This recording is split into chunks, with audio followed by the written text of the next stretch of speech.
शहीद हुए हैं उनकी जरा याद करो कुर्बानी। तुम भूल न जाओ उनको, इसलिए सुनो ये कहानी। जो शहीद हुए हैं उनकी जरा याद करो कुर्बानी।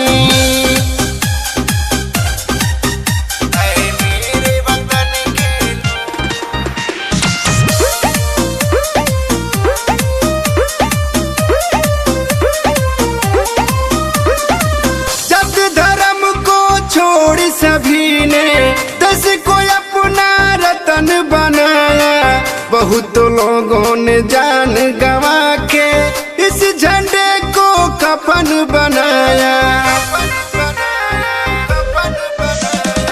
जात धर्म को छोड़ सभी ने देश को अपना रतन बनाया, बहुत लोगों ने जान गंवा के इस झंडे को कफन बनाया।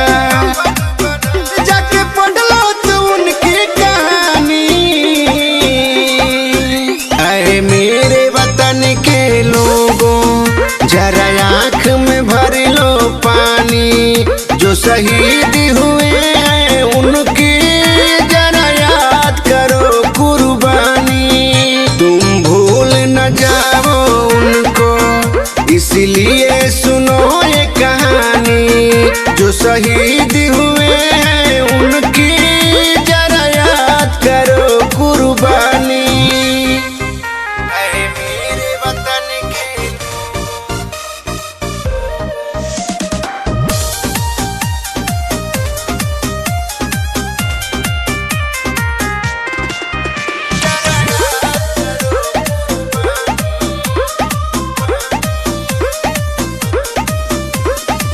खून के कतरे कतरे बहाए, दिल में होते दर्द छुपाए। अंतिम सांस तक लड़े लड़ाई, तब जाके पूरे भारत जगाए। खून के कतरे कतरे बहाए, दिल में होते दर्द छुपाए। अंतिम सांस तक लड़े लड़ाई, तब जाके पूरे भारत जगाए। ऐसा होगा न कोई रवानी।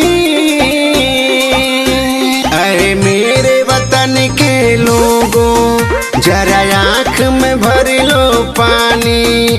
जो शहीद हुए हैं उनकी जरा याद करो कुर्बानी। तुम भूल न जाओ उनको, इसलिए सुनो ये कहानी। जो शहीद